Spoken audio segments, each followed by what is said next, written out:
Donc, je me présente, je suis Ilona Carmona, je suis doctorante à AMU. Donc, je vais assurer la modération de cette session avec Clémence Revus qui m'accompagne.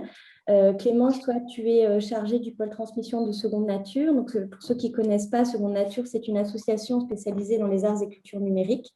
C'est pour ça que Clémence m'accompagne ce matin et nous accompagnera aussi cet après-midi, puisque tu es médiatrice de formation. Donc, pour parler des questions de médiation, ça sera parfait.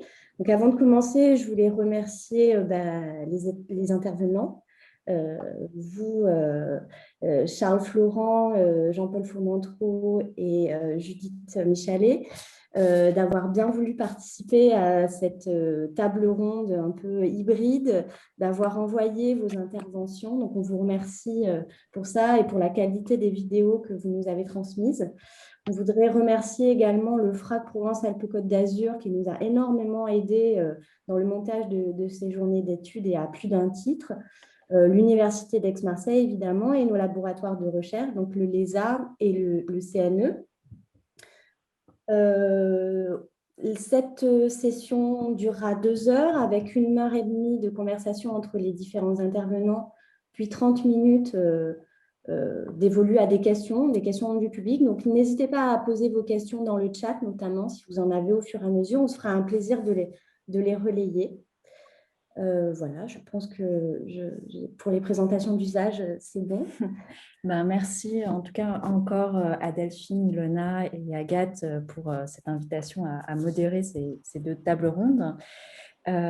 Aujourd'hui, avec cette 3e session, on va réfléchir bien sûr au langage, mais au langage à l'ère du numérique. Les intervenants questionnent la manière dont la création de langages de programmation peuvent redéfinir les limites de l'art. Aussi, certains se demandent comment l'écologie numérique, l'écriture du code et la puissance des algorithmes bousculent cette relation entre l'art et le langage. Et plus largement, c'est la question du langage en tant que manière de construire le réel qui est interrogée pendant la session de ce matin.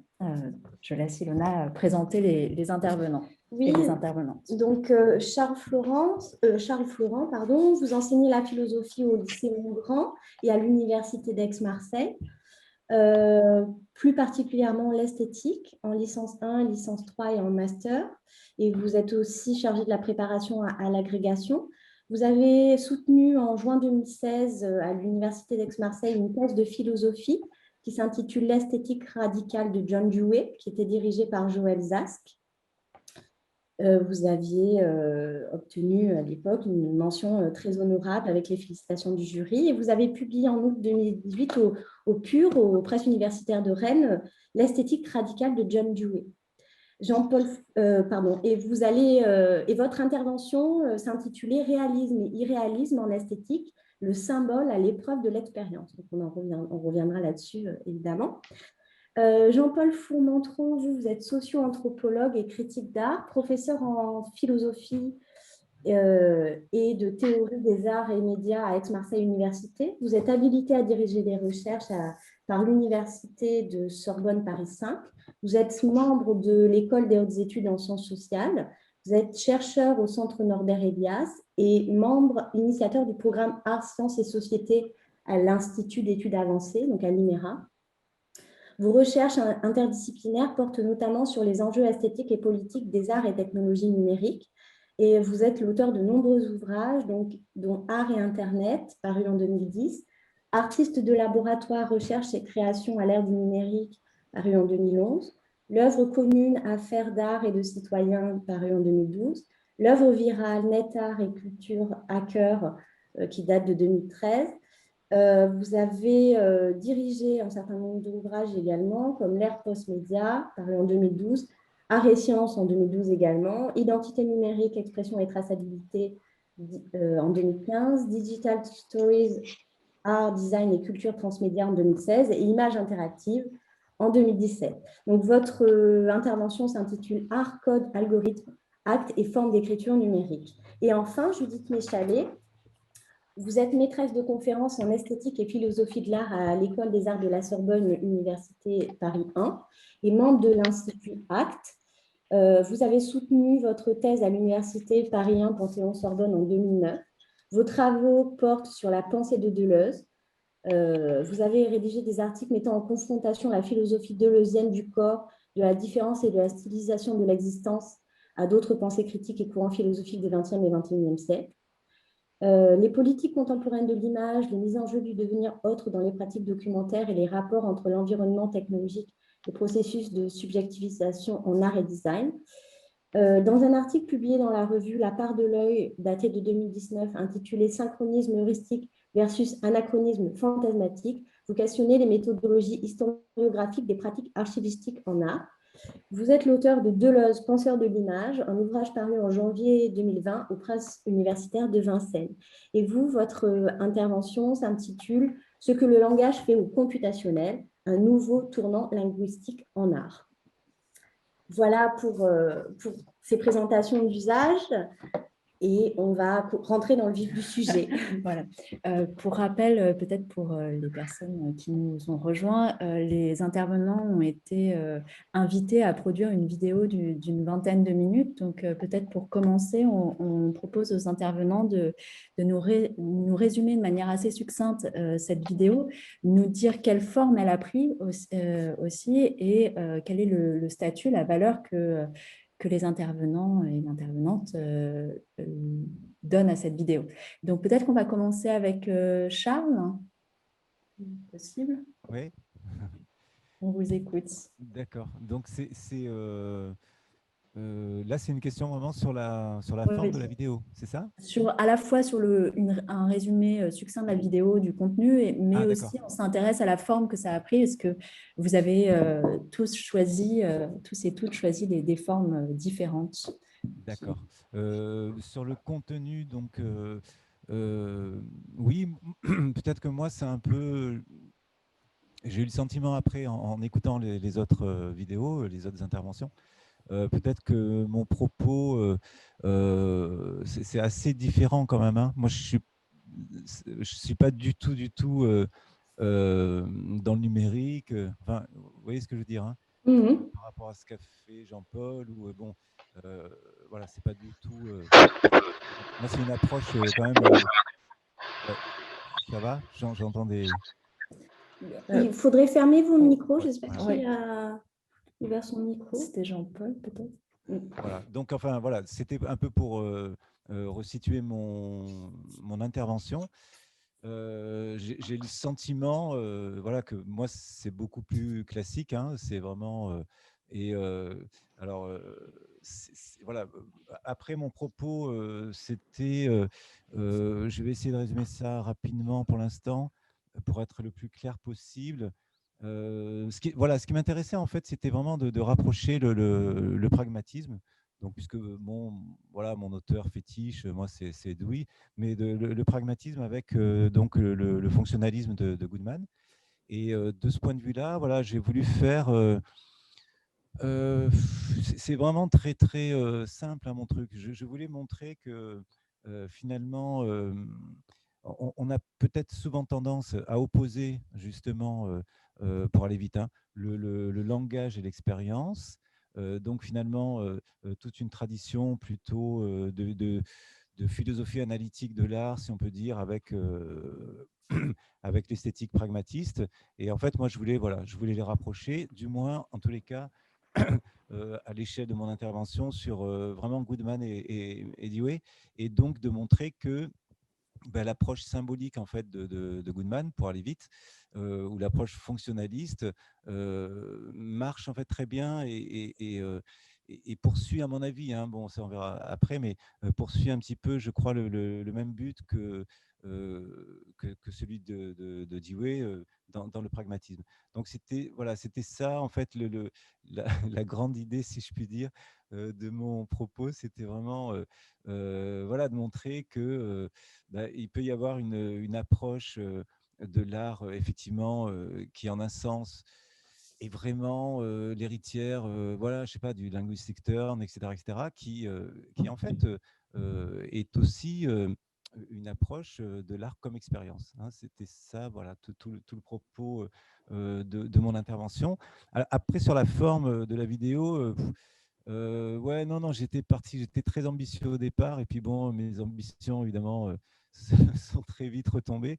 Je m'étais dit, voilà, ouais, je vais faire un truc un peu performé, enfin, un truc qui soit. Et puis bon, en fait, j'ai pas vraiment. Enfin, non, c'est quand même assez classique. Mais donc, je me suis fait aider quand même. Hein. Voilà, je me suis fait aider et voilà, j'ai fait confiance, en fait, à Keshia donc, et à Augustin qui m'ont aidé à faire la vidéo. Et je leur ai laissé un peu carte blanche. Donc voilà, ils ont pris des images de moi en train de parler, et après, ils ont fait un peu à leur idée. Donc, en se fondant un peu sur le contenu aussi de ce que je racontais. Ça va, j'ai Oui, tout répondu à fait, à ta merci. question, ouais. Peut-être, Ouais. Judith, vous pouvez continuer sur cette question-là, hein, parce que vous Oui, abordez alors la vidéo. moi par rapport à Charles, j'ai été beaucoup moins, beaucoup plus classique encore, hein, parce que d'ailleurs, alors peut-être c'est peut-être faire part de moi quand j'ai découvert pour notre session, j'ai trouvé qu'on était très dans des antagonismes, enfin, alors, entre Charles, qui est presque un autoportrait, hein, un peu quand même, et voilà, de l'intervenant au travail, et Jean-Paul, au contraire, l'extrême inverse. On n'entend même pas sa voix. Et alors ça m'a amusé de voir ces deux extrêmes dans cette session. Et alors moi, ultra conventionnelle de conférences académiques, alors je le dis d'ailleurs, hein, au début, c'est-à-dire que comme moi, je ne suis pas dans une intersection artiste et théoricienne, je suis vraiment théoricienne, je ne me sens absolument pas capable de prendre en charge formellement voilà, quelque chose d'innovant. Donc, j'en suis restée à une certaine neutralité. Académisme, on pourrait dire. Bon, et après aussi, moi, c'est la solution de facilité qui est critiquable pour le coup. Alors, donc la neutralité, ça, je l'assume bien. Ce qui est plus critiquable, c'est que moi, j'ai quand même, ça se voit, utiliser Zoom. Hein, donc, bon, là, c'est voilà, bon, dans ce cadre. Ça serait sans doute à interroger, à penser, parce que je peux éviter parfois de l'utiliser. Bon, là, j'ai adopté ce choix, un peu voilà, par facilité, on va dire. Et oui, et puis donc, non, mais j'ai envie de faire part de. En écoutant les deux autres interventions, c'est vrai que, étonnamment, la façon dont la vidéo, dans l'intervention de Charles, permet de bien écouter ce qui est dit, en fait. Je trouve qu'au niveau de l'écoute, le rapport entre image et son, et je suis bien rentrée parce que ça peut être assez ardu. Et paradoxalement aussi, la voix très neutre, voilà, de robot, et aussi quelque chose qui aide, je trouve, à écouter les textes. Enfin voilà, donc c'est petite remarque comme ça de réception. Et sinon, donc moi, mon intervention, bon, bah, je prends quelques exemples. Il pourrait y en avoir d'autres en art. Moi, je ne suis pas du tout aussi spécialiste, hein, compétente, hein, que mes collègues par rapport à tout ce corpus, hein, que Jean-Paul maîtrise très très bien. Donc moi, c'est apporter quelques outils théoriques pour lire encore plus précisément des choses et dégager des enjeux quand même que je pose, que je ne fais qu'esquisser, hein, mais qui relèvent d'histoires de méthodologie critique, en fait. C'est-à-dire quels sont certains courants de pensée qui peuvent quand même avoir une pertinence pour questionner les rapports homme-machine, l'intelligence artificielle et surtout l'interprétation des données. Hein, aussi. Et donc là, moi, je suis clairement dans une façon de reprendre un certain héritage structuraliste, voilà, qui me semble important pour des enjeux sémiotiques, de rapport à beaucoup d'aspects dont on parlera tout à l'heure, hein, mais connecté, pas structuralisme uniquement, ça peut être aussi aller vers Cassirer, ça peut être aller vers, voilà, vers d'autres, Foucault évidemment, et là j'aurais tendance à défendre quand même vraiment une méthodologie qui me semble là plus intéressante peut-être, hein,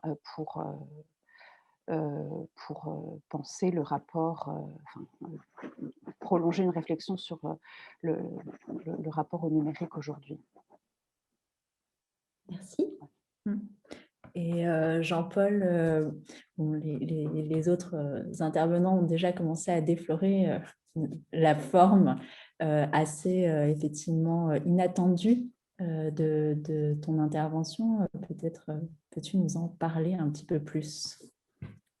J'étais moi-même un peu impressionné par la commande, hein, parce que je ne maîtrise pas réellement en tant que théoricien la pratique du montage ou de la vidéo, etc. Donc, je pensais aussi finalement partir adopter un format assez classique, ce que j'ai fait en partie puisque j'utilise quand même des slides, hein, des images fixes, mais sur laquelle, alors, m'est venue l'idée comme ça de me faire assister par un assistant virtuel, Thomas, donc une voix de synthèse, parce que ça me semblait assez bien collé avec les enjeux qui sont décrits dans la communication que j'ai proposée concernant les relations entre art et langage. Alors, ce qui est assez étrange, c'est que j'ai dû moi-même un peu l'éduquer, former mon assistant numérique pour qu'il puisse parvenir au bout de ce texte finalement que j'avais rédigé et qui… alors, il y a des bugs délicieux sans doute qui s'imposent aussi dans sa voix. Et il y a des moments presque un peu où j'ai dû, alors je l'avoue, parfois aussi, et c'est intéressant en soi avec le sujet que l'on traite aujourd'hui, réécrire certaines parties de mon texte pour le phonétiser d'une certaine façon. Alors, uniquement quelques termes, mais qui auraient rendu la chose complètement incompréhensible. Donc, vous voyez, le combat ou le rapport avec cet assistant virtuel a été moins aisé que je ne le pensais. Il a fallu quand même négocier d'une certaine façon aussi cette relation pour qu'il y ait une fluidité ou une compréhension ou un dialogue qui puisse s'instaurer entre ce que j'avais proposé à l'écrit et ce qu'il non pas comprenait, mais interprétait oralement. Et puis, concernant ma présentation, alors j'ai proposé une réflexion autour de… J'aurais presque envie d'inverser le propos de cette table ronde, c'est-à-dire non pas ce que le langage numérique fait à l'art, mais ce que l'art fait au langage numérique, en essayant d'adopter, mais en correspondance aussi avec ce qu'a présenté Judith Michalet, la manière dont certains artistes se sont emparés de ces questions, de code, de script, d'algorithmes, d'intelligence artificielle, etc., pour pousser les machines dans leur retranchement, si on veut, c'est-à-dire pour les faire balbutier, j'aime bien la formule de Judith Michalet, les faire bugger, etc. En tout cas, essayer d'entretenir une relation qui mette aussi au devant de la scène toutes les parties du langage. J'y reviendrai, mais des parties qui sont visibles peut-être immédiatement via l'image, puisque c'est quand même souvent par l'écran qu'on entretient des relations avec ces machines, pas seulement, mais… Et puis des parties plus enfouies, etc., qui sont opérantes également et auxquelles on n'accède habituellement pas.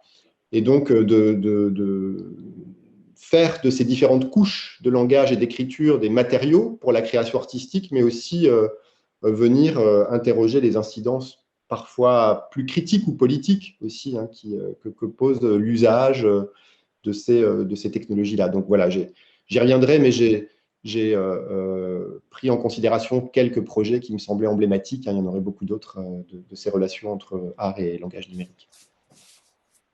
Merci beaucoup. En m'appuyant beaucoup sur le net art aussi, qui est mon voilà. Votre dada. Mon premier dada. Merci beaucoup, Jean-Paul Fourmentreau. Avant de poser des questions qui sont peut-être plus larges, on va revenir sur des choses un peu plus terminologiques, notamment Judith et Jean-Paul, vous avez choisi d'entrer dans ce sujet, ce que le langage fait à l'art, à partir du langage numérique. Mais nous, on s'est posé la question de savoir comment peut-on définir ce langage numérique. Finalement, qu'est-ce qui différencierait le langage du numérique d'un langage qui serait non numérique? Existe-t-il vraiment, finalement? Peut-être soit Judith, soit Jean-Paul. Vous pouvez commencer. Judith, peut-être? Oui, pourquoi pas commencer, mais c'est très vaste. Oui, c'est très vaste. C'est une très, très grande question. Et donc, le langage numérique, moi, je ne fais que m'inspirer de ce que certaines façons d'en parler qui me semblent importantes. Donc, je retiens voilà, des pistes offertes par d'autres. Et c'est vrai que là, ce qui m'intéresse, moi, c'est la façon, par exemple, dont les linguistes, connaissant aussi bien le calcul, l'informatique, peuvent en parler. Alors, il y a Jean Lassègue, dont je lisais les travaux récemment, qui est intéressant parce qu'il connaît très bien Turing. Donc, il a écrit sur Turing. Et là, moi, ce qui m'intéresse de ce que je lis, c'est aussi de ces personnes qui connaissent bien aussi, même les écrits de Turing. Et là, je pense qu'on est, on peut-être, enfin, je sais pas, on est au cœur là quand même d'un point de vue définitionnel, de quelque chose où on tient peut-être quelque chose pour différencier. Et donc à ce moment-là, c'est le calcul. C'est vraiment entrer dans une logique où tous les éléments discrétisés permettent un calcul. Et donc on peut considérer que ce n'est pas du langage. Ce n'est pas du langage au sens d'une définition, alors non pas, c'est quelle définition, mais en tout cas, ce n'est pas la définition des sciences du langage héritière de Saussure, puisque là, on est dans des éléments qui sont uniquement capables d'être utilisés en vue de prévision. Donc, on est dans la prédictibilité. Et alors que le langage, donc issu d'une compréhension saussurienne, suppose que tous les éléments sont en rapport et il y a un tout du langage dans lequel les éléments prennent sens dans cette totalité. Alors qu'avec le numérique, il n'y a pas de circonscription d'un champ. C'est-à-dire qu'il y a quelque chose d'infini au niveau du stockage aussi. Et donc, il n'y a pas du coup d'interaction à l'intérieur d'un champ. Et là, il y a quelque chose de très différent.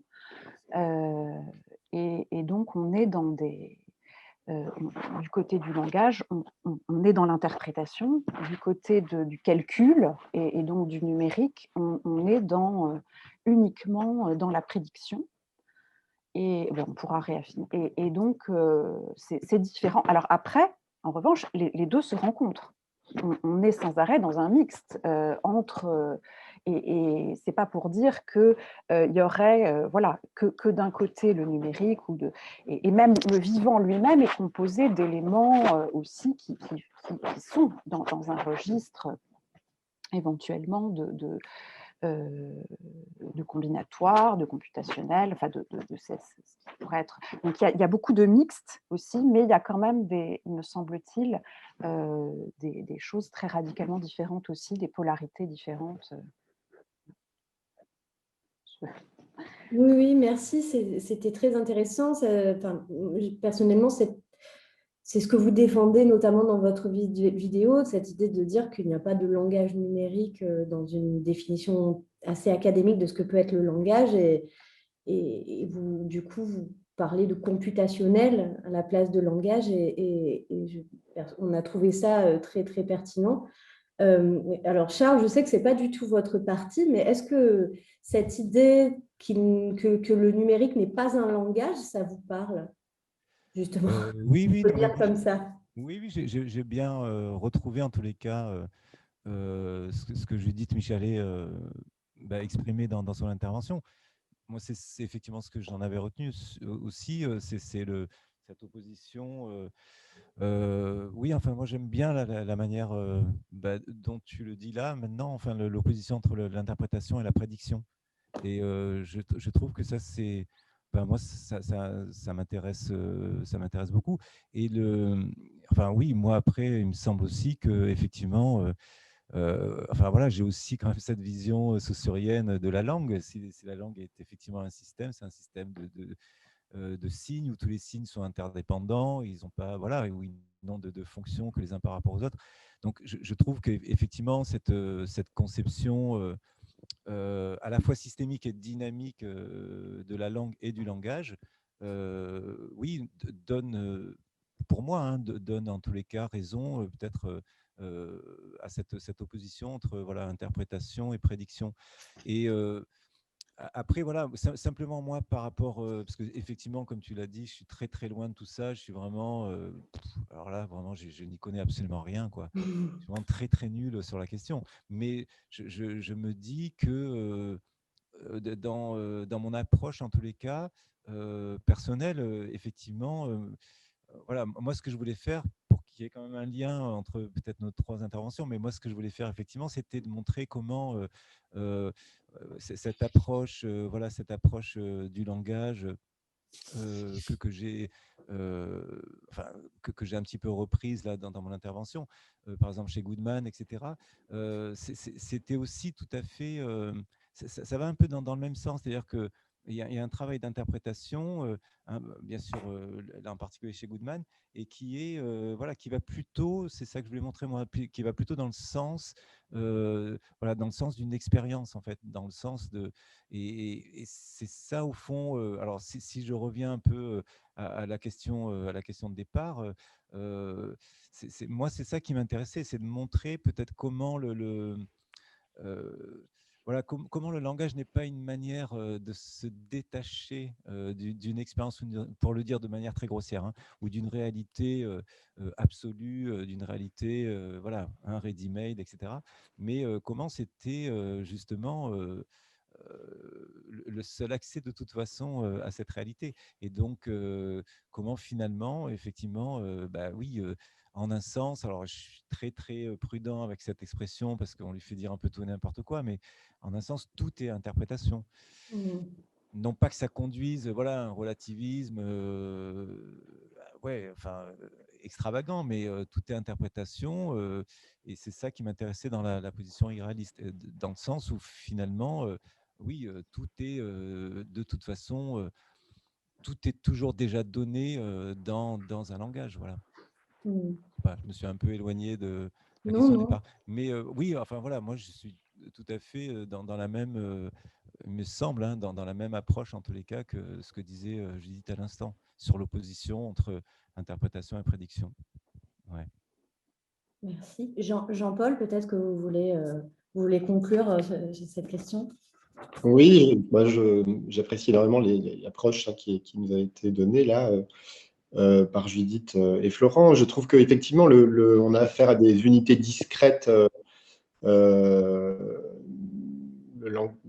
numérique voit une prolifération de signes qui sont des entités discrètes qui à la fois doivent être traitées par des machines pour exécuter des tâches. Donc on a affaire à des signes alphanumériques et qui sont partagés entre cette nécessité qu'a la machine d'interpréter, si la machine peut interpréter, et d'opérer aussi finalement, ce qui lui donne également un pouvoir alors d'opérer ou de reconnaître, de classer, d'ordonner aussi d'une certaine façon. Et le gouvernement algorithmique de ce point de vue-là est assez intéressant à questionner aussi.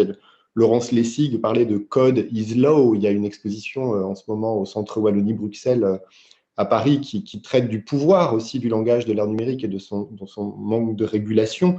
C'est aussi une question qui est assez intéressante. Et en même temps, on voit émerger aussi une poétique du code. Alors moi, c'est plutôt cette dimension-là qui m'intéresse, puisque finalement, on peut dire que le langage ou l'écrit, en tout cas, est prédominant sur Internet encore aujourd'hui, d'une certaine façon, à travers toutes les interfaces qu'on utilise, le web, mais aussi les réseaux sociaux numériques, les technologies de l'information, de la communication, comme on les appelle finalement, le SMS, le chat, les mails, mais aussi l'écriture HTML finalement des pages de nos pages web, etc.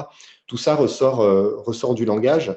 Et alors, moi, ce que je trouve intéressant, c'est justement cette multiplicité d'expressions ou de formes qui rejouent les règles du langage sur le réseau ou sur Internet, puisque j'ai l'impression que dans ce que j'ai proposé, je navigue un peu entre ces différentes formes. Certains vont davantage interroger les liens, le langage HTML, l'aspect rhizomatique de la mise en concordance des informations, etc. D'autres vont s'intéresser au script, au code, mais aussi aux algorithmes, puisque finalement, le langage, c'est un programme aussi, surtout. Alors, ça l'est peut-être déjà dans la linguistique saussurienne, mais c'est un programme ici au sens presque opératoire du terme, c'est-à-dire on a une performativité du langage qui est particulièrement prégnante. Et c'est cette performativité qui est mise en scène aussi ou qui est questionnée par les artistes à l'ère numérique. Merci. Donc, peut-être pour revenir sur quelque chose que vous disiez, Jean-Paul, tout à l'heure sur la question de la surface écran et ensuite de l'enfouissement de quelque chose, voilà, ça pose vraiment la question de l'invisibilisation d'un certain nombre de choses. Et c'est un sujet qu'aborde aussi Judith dans sa communication. Il y a cette idée de finalement les artistes rendent visible quelque chose qui habituellement n'est pas perceptible.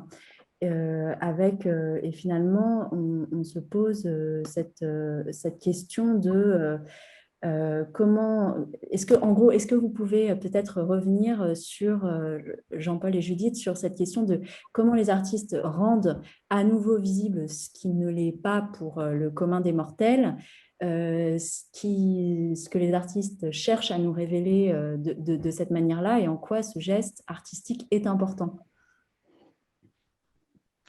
Moi, je peux commencer si vous voulez. Moi, je pars aussi des travaux de l'archéologie des médias et de penseurs comme Friedrich Kittler qui disent aujourd'hui que nos machines fonctionnent en mode protégé. Donc, il y a une opacification finalement du langage et du code, une fermeture aussi des interfaces ou des programmes.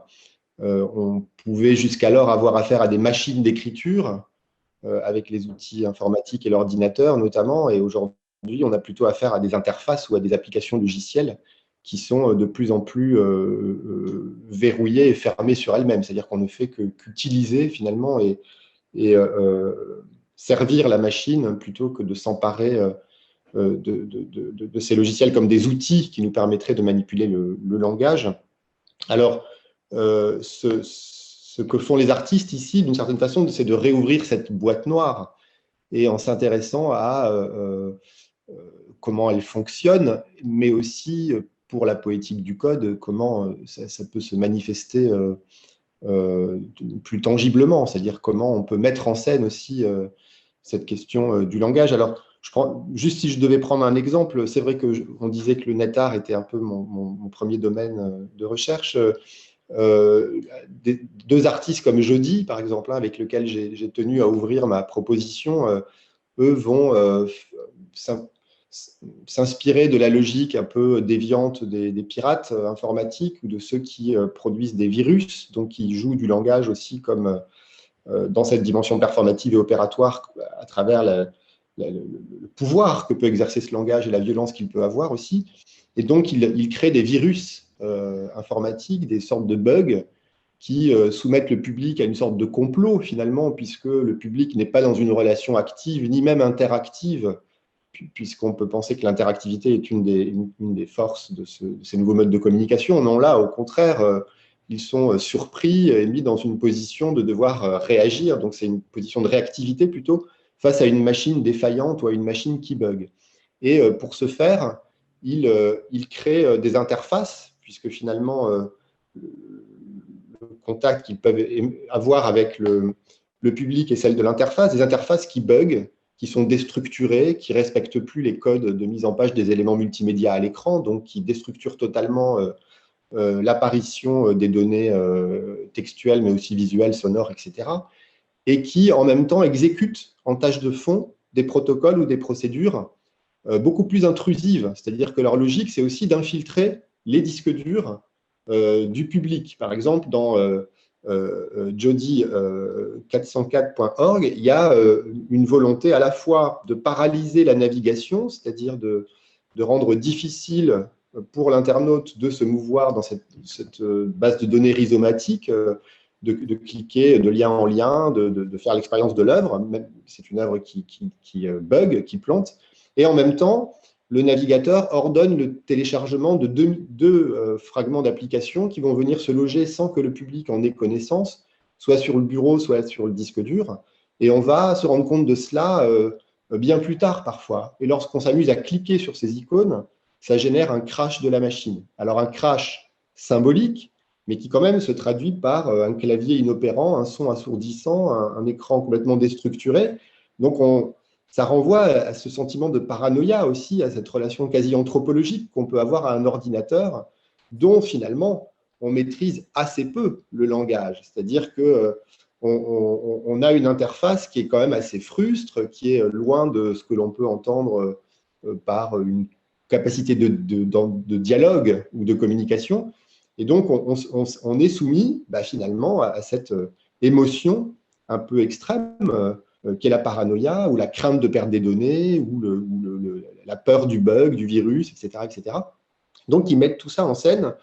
Et une des dimensions intéressantes de leur travail, c'est que précisément, l'œuvre, disons leur proposition artistique, se situe pas uniquement au niveau de ce que l'on voit, de ce qui s'affiche à l'écran, mais aussi dans le code source et dans les programmes algorithmiques qu'ils déploient. Alors, il y a une des slides que j'ai utilisée dans ma vidéo, où l'on voit à la fois l'écran déstructuré, mais où l'on voit aussi le code source dans lequel ils ont écrit en code ASCII-R une partie de leur performance. Donc, c'est une manière aussi de mettre en scène cet écrit beaucoup plus enfoui, beaucoup plus dissimulé, celui auquel n'accèdent normalement que les programmeurs, enfin, ou les développeurs, qui ne fait sens que pour eux, et qui est une partie vraiment très importante de l'œuvre ou de son exécution.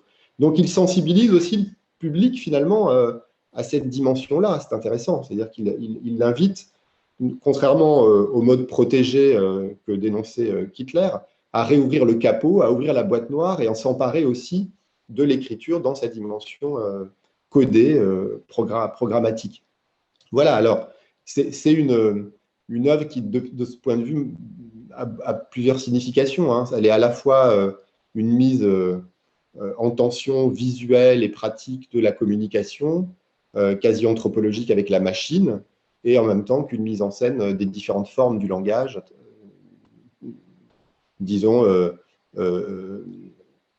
écriture, code, script, algorithme, d'une certaine façon. Bon, c'est un exemple parmi d'autres. Judith ? Oui, donc je reprends par rapport à la question sur ce terme d'invisibilisation qui nous fait aller dans le champ de l'archéologie des médias, mais surtout plus particulièrement de Foucault. Hein, c'est Foucault qui utilise beaucoup ce terme. Et alors donc là aussi, il y a un mot qu'on n'a pas employé, mais là on est dans des enjeux très politiques en fait. Hein. C'est-à-dire qu'évidemment, l'enjeu c'est que voilà, ce qui est invisibilisé, c'est ce qu'il s'agit d'arriver à voir pour ne plus être manipulé, ne plus être soumis passivement à des choses dont on ne se rend pas compte.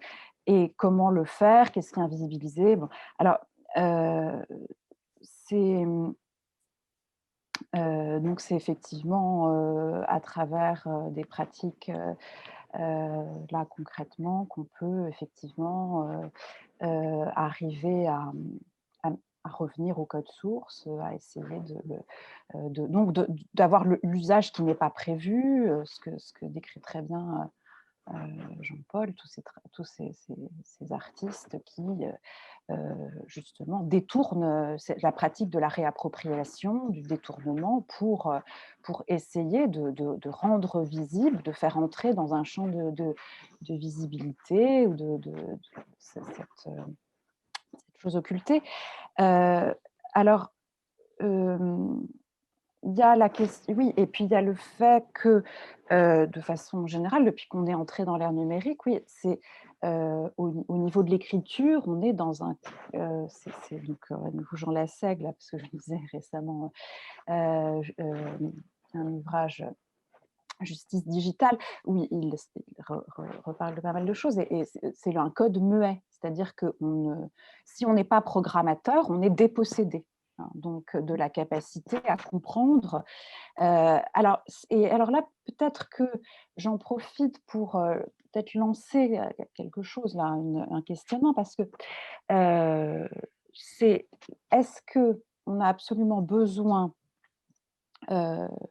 d'accéder à une compréhension vraiment de ce qui se joue au niveau de la boîte noire, hein, et que là, ça nous rendrait capables de tout comprendre et de ne plus être manipulés.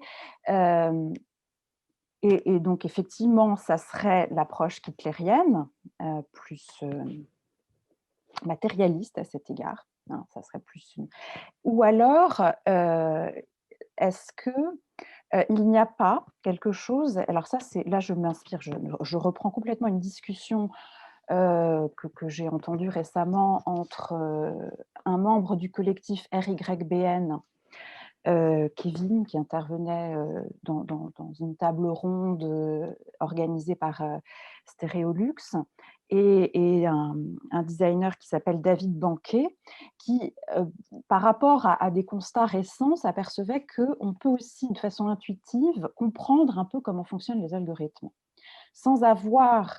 On n'a pas besoin de l'intelligence du programmateur pour débusquer une sorte de façon d'enclencher une suite de décisions qui font qu'un algorithme fonctionne d'une certaine façon. Et à ce moment-là, voilà, il y avait cette idée que il n'y a pas forcément non plus besoin d'avoir accès à la boîte noire. Et tout simplement, si vous voulez, c'est l'exemple j'aime cet exemple parce que concrètement, j'ai été confrontée à ça, d'algorithmes, par exemple. Vous pouvez avoir ceux qui fonctionnent pour les dispositifs, pour les anti-plagiat. Hein. Bon, vous avez des étudiants qui vont intuitivement comprendre, et moi je les comprends à la limite, que justement parce qu'on est là en train d'essayer de comprendre comment fonctionnent les choses et de les déjouer, donc, ils vont essayer de comprendre comment fonctionne le logiciel pour essayer de le détourner et de produire un texte qui va passer entre les mailles du détecteur de plagiat. Donc, ils ont compris, je crois qu'il fallait coller les apostrophes, bon, que du coup, ça voilà. Et donc là, il n'y a pas besoin, si vous voulez, donc moi, cet exemple me parle, il y en aurait d'autres, mais il y aurait cette idée aussi que, et l'approche hitlérienne reste intéressante et valide, mais quand même qu'il y aurait aussi une sorte d'approche critique qui permet simplement de comprendre et de déjouer aussi sans avoir besoin d'avoir accès à la boîte noire. Mais alors, par contre, du coup, c'est un autre type d'invisibilité. Hein. C'est une sorte de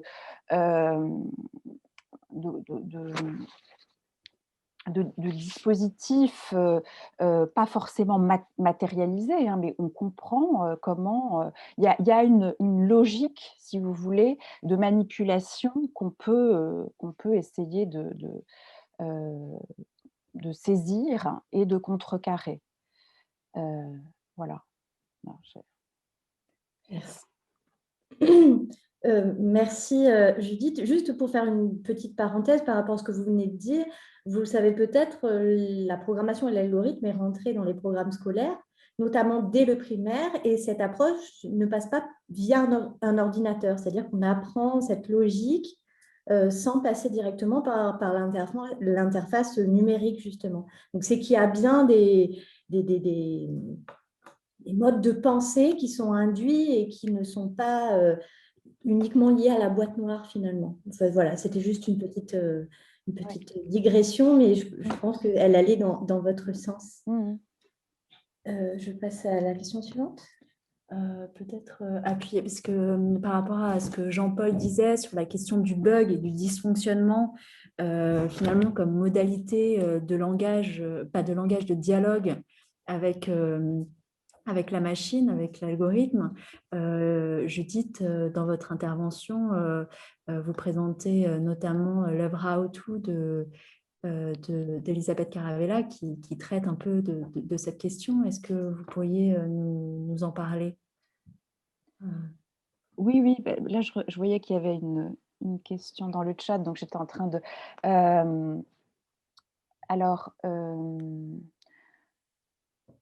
oui, c'est en fait, c'est une œuvre vidéo, enfin c'est comme un court-métrage, hein, puisque tout ça est évidemment reconstitué. C'est une fausse interface graphique. Et donc, on est là dans l'aspect plus proprement humain, poétique, d'une utilisatrice qui n'utilise pas du tout d'une façon... on a l'impression qu'elle est dans une utilisation ordinaire, et en fait, elle est au contraire dans quelque chose de tout à fait incongru. Voilà, et donc elle détourne énormément les usages. Et donc voilà, donc on est dans quelque chose là de fictionnel, d'extrêmement élaboré, construit. D'ailleurs, j'ai un peu massacré sans doute j'ai pris des extraits, enfin des captures d'écran là que j'ai mises bout à bout. Ça rend très on n'a pas du tout là une idée de cette vidéo, qui est assez complexe, qui nous fait réfléchir sur et sentir cette possibilité d'être dans quelque chose de beaucoup plus profond, hein, quand justement on est dans cette approche langagière humaine et de reconfiguration de l'outil qui n'est plus du tout l'outil habituel. Donc il y a une sorte d'étrangeté comme ça, on a l'impression qu'on est dans un tutoriel, et en fait c'est pas du tout c'est pas du tout un vrai tutoriel, bien sûr. On bascule vers complètement autre chose, et le basculement dans la vidéo progresse, et de petit à petit on est dans quelque chose de plus en plus explorant cette profondeur, cette étrangeté. Et puis le fantôme, bon, c'est évidemment aussi qui est là, et qui est cet élément perturbateur avec lequel joue. Il y a beaucoup de jeux aussi, à la fois ludiques et poétiques. Merci beaucoup. Merci. On a beaucoup parlé vraiment très spécifiquement du numérique. J'aimerais bien qu'on réouvre un petit peu plus largement sur l'art et la question du langage dans l'art. En regardant vos interventions, notamment celle de Charles et celle de Judith, on s'est rendu compte que vous mettiez en avant des œuvres ou des idées qui proposaient un détournement du langage en tant que système symbolique. De la même manière que le langage, l'art n'est-il pas lui-même un système symbolique, comme le suggère la philosophie analytique que vous convoquez, Charles et Judith? Et j'avais envie qu'on revienne un petit peu sur cette idée, sur la philosophie analytique, justement, et sur ce rapport symbolique au réel et au langage. C'est Charles, dans votre intervention, vous reveniez sur l'exemple très, très célèbre de la pierre cité par Woodman, etc. Et j'avais envie qu'on revienne un peu là-dessus. Et je pense qu'il y a des liens assez évidents à faire avec ce qu'on a dit jusqu'à présent. D'accord, ok. Donc, je vais essayer de… Oui, oui, ben, si je reviens sur oui, l'exemple de Goodman, sur la pierre qu'on trouve au bord de la route, hein, qui se met à fonctionner. Enfin, alors, il y a une première lecture, évidemment, parce que l'exemple est resté très célèbre. Il a souvent été repris ici ou là. Peut-être la première chose qu'il faut dire, c'est qu'il y a souvent une lecture un peu erronée de cet exemple, ou du moins un peu limitée, qui consisterait à penser naïvement que… bon, ça c'est la vision peut-être la plus simpliste du fonctionnalisme, mais qui consisterait à penser que voilà, il suffit en fait de décontextualiser un objet pour qu'il se mette à fonctionner esthétiquement. C'est une approche d'ailleurs qu'on retrouve souvent dans certaines esthétiques contextualistes, etc., etc. Et donc là, évidemment, si on prend l'exemple classique, enfin, qui est devenu classique de Goodman, de la pierre qu'on ramasse au bord de la route ou du chemin et puis qu'on va exposer, on se dit, voilà, on se dit, oui, bah, c'est simple, au fond, évidemment, on va rajouter… alors, pour le dire de manière vraiment, oui, très simple, on va rajouter évidemment quelque chose de symbolique donc à cet objet, et du coup, il va fonctionner éventuellement esthétiquement. En fait, cette lecture-là, c'est ça qui est, je pense, génial chez Goodman, c'est que cette interprétation-là, elle est déjà faussée, parce qu'en fait, la pierre au bord de la route, pour Goodman, elle est déjà un symbole. C'est ça qu'il faut piger, quoi. Elle est déjà un symbole, c'est-à-dire elle est déjà, en fait… bon, je reprends son vocabulaire à lui, parce que bon… quand même, il faut être fidèle à ce qu'il dit, quoi, mais elle exemplifie déjà certaines propriétés. Et en fait, l'idée de Goodman, bon, qui n'est pas si simple et qui est, après, qui est pas non plus, enfin, qui est très discutable, hein, mais c'est que simplement, effectivement, de déplacer l'objet et de le mettre dans un autre contexte qui va être celui d'une galerie, hein, pour vraiment faire au plus simple, ça va simplement faire que la pierre va exemplifier d'autres propriétés, et qui sont toujours évidemment, qui sont toujours ses propriétés, mais simplement c'est le processus d'exemplification qui va, moi je dirais, ça c'est un peu ma lecture à moi, qui va s'enrichir dans la seconde configuration. Donc en fait, c'est ça, je pense, qui est très important d'abord à comprendre, c'est que qui est difficile en fait ouais, qui est difficile à dire et quand même à bien analyser, mais c'est que le symbole ne vient pas s'ajouter, si vous voulez, ici, comme, voilà, comme quelque chose de purement mental ou cérébral, à un objet qui serait d'abord là, matériellement, enfin vraiment, si on fait résonner le terme au plus… ouais, au plus profond, à quelque chose d'objectif auquel on ajouterait quelque chose de subjectif. Ça, c'est notre lecture, je pense, un peu spontanée, c'est toujours de se dire que voilà, le symbole, c'est du subjectif qui vient s'ajouter à de l'objectif.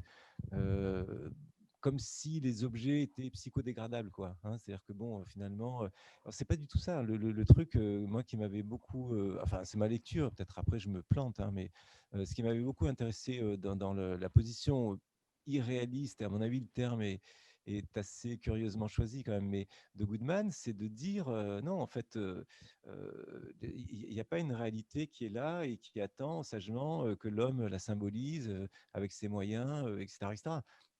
De toute façon, on est déjà dans le symbole, quoi. Enfin, oui, on est tout le temps dans le symbole.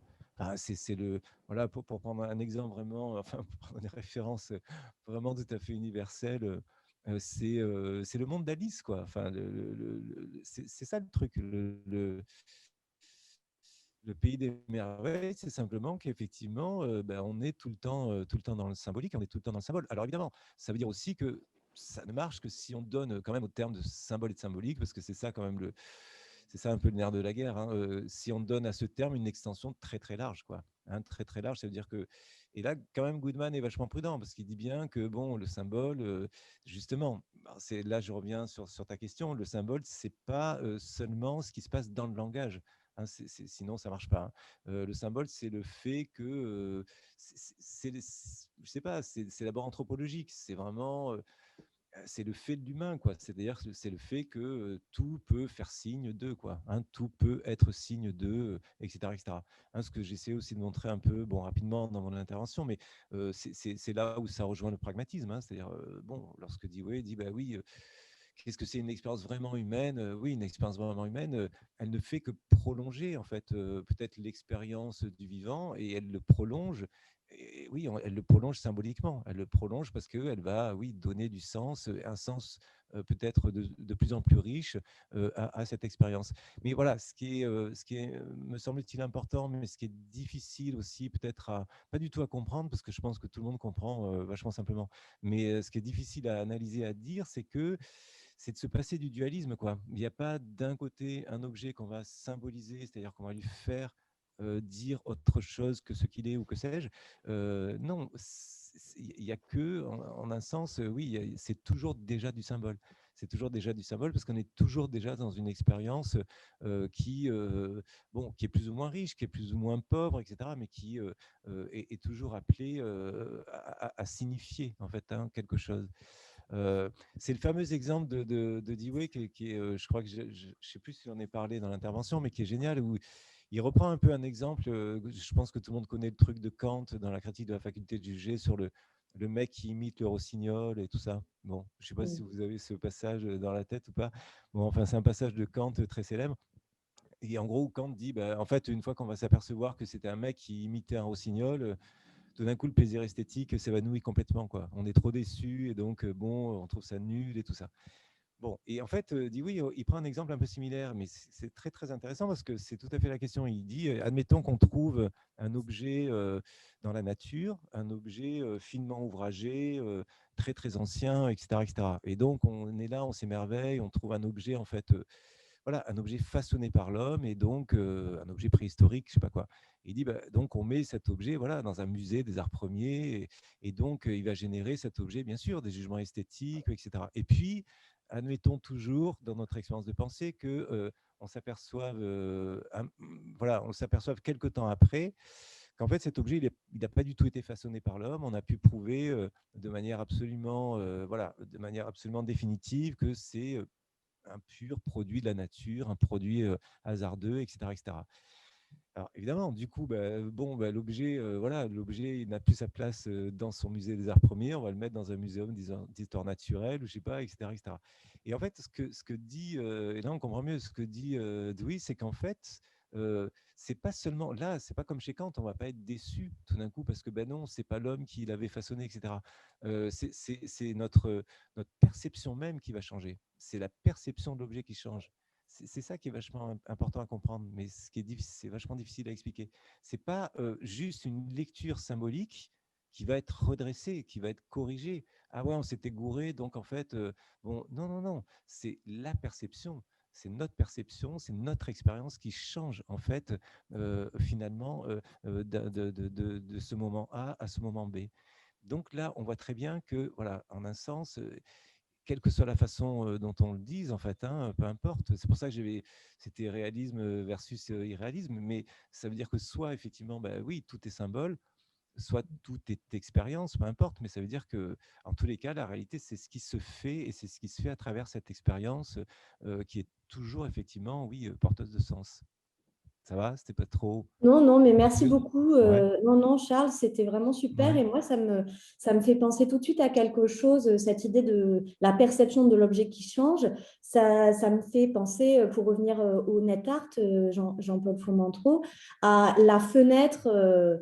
Quelle est la différence entre la fenêtre utilitaire et la fenêtre qui ouvre sur une œuvre du net art? Il n'y en a aucune. Et c'est la perception qu'on a de ces deux fenêtres qui font que l'une d'entre elles est une œuvre du net art et que l'autre est juste une fenêtre utilitaire que j'ai ouverte dans mon ordinateur. Je ne sais pas si ça vous parle ou si vous pouvez revenir là-dessus aussi. Oui, je peux, si vous voulez. J'ai,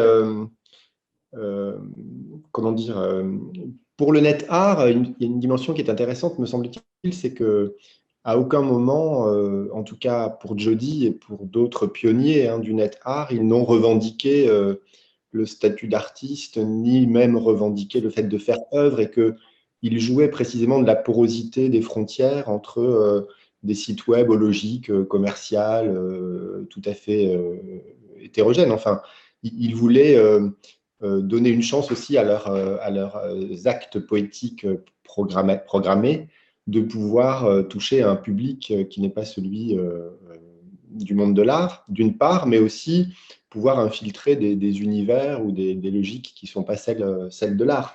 Donc c'est vrai que de ce point de vue-là, leur stratégie ou leur tactique plutôt, puisque c'est, moi je m'inspire plutôt des travaux de Michel de Certeau et cette figure tutélaire médiatactique, mais cette tactique précisément contre la stratégie, c'est d'infiltrer les interfaces, les programmes, toutes les couches de langage sur le réseau. Et donc le browser, le navigateur, la fenêtre, comme vous l'appelez, est un des éléments principaux de visualisation de ce travail-là, mais il y a aussi l'adresse, il y a aussi le code source, il y a aussi, encore une fois, le programme, etc. J'avais envie, si vous me le permettez, de revenir juste 2 secondes sur 2-3 questions qui étaient dans le chat, et puis sur là où nous en étions restés tout à l'heure. C'est vrai que les artistes ouvrent ou réouvrent la boîte noire, peut-être. Donc, je ne sais pas s'ils nous y font entrer réellement, c'est-à-dire qu'ils ne transforment pas leur public en informaticien ou en programmeur ou en développeur. Simplement, ils donnent à voir des couches qui étaient jusque-là occultées, opacifiées par la dérive aujourd'hui qui est celle dénoncée par Hitler, c'est-à-dire de verrouillage et de fermeture des couches d'écriture. Alors après, il ne faut pas oublier aussi qu'on a affaire à des artistes qui sont… C'est assez intéressant parce qu'il y a plusieurs… c'est des artistes qui sont eux-mêmes programmeurs, souvent. On peut penser à Christophe Bruno, à Antoine Schmitt, à Benjamin Gollon, etc. Ce sont des créateurs qui vont, eux, entrer dans la boîte noire, réécrire, faire bugger les systèmes langagiers numériques et qui nous permettent d'en faire l'expérience, du coup, une expérience plus symbolique, plus fictionnelle aussi.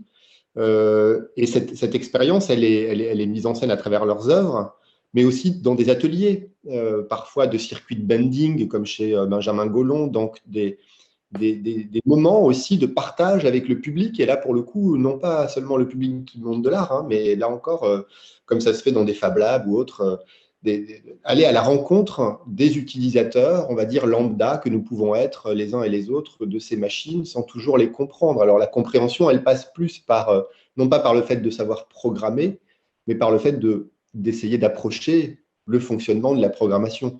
De ce point de vue, un créateur comme Antoine Schmitt, qui lui-même était à la fois programmeur et qui est passé à l'art d'une certaine façon au début des années 2000, avait un mode beaucoup plus symbolique d'approche des programmes, puisqu'il parlait de l'Umwelt des programmes, donc du comportement algorithmique. Et ce qui l'intéressait, c'était d'interroger vraiment le mode d'être des programmes et de le donner, de le rendre sensible ou de le donner à voir.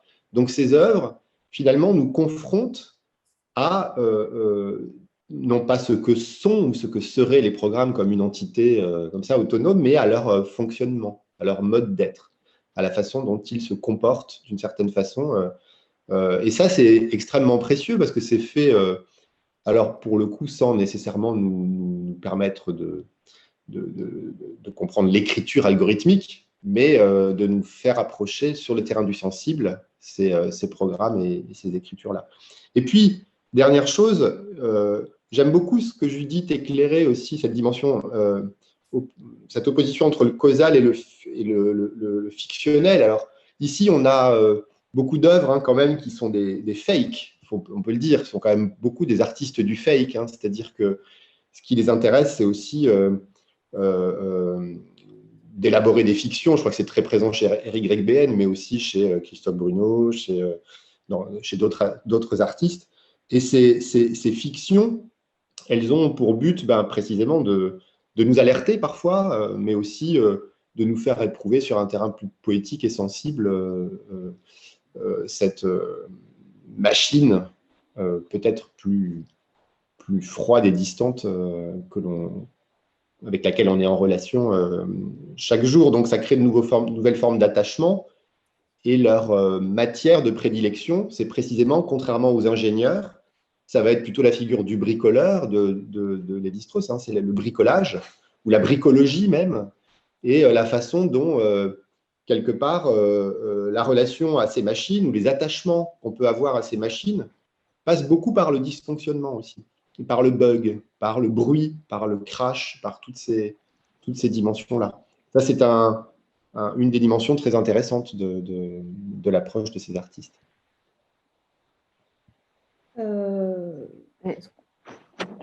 Judith, oui, oui.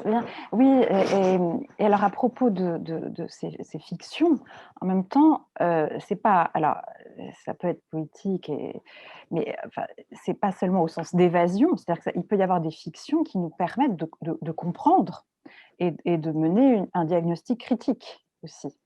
Donc c'est un moyen en vue, on parlait de causalité, et c'est vrai que j'insiste là-dessus dans mon intervention, d'accéder à une compréhension des causes. Alors, si on est dans une... Alors, c'est là que la philosophie analytique s'en dégage, mais dans une pensée causaliste, dans laquelle est par exemple Michel Foucault. C'est-à-dire qu'il s'agit quand même d'aller essayer de révéler, de diagnostiquer les strates, hein, qui sont, voilà, c'est la méthodologie archéologique, hein, c'est quand même d'arriver à accéder à ces strates essentielles, puisque ce sont à partir d'elles que les phénomènes de surface apparaissent, et donc de les comprendre pour pouvoir les changer, agir sur...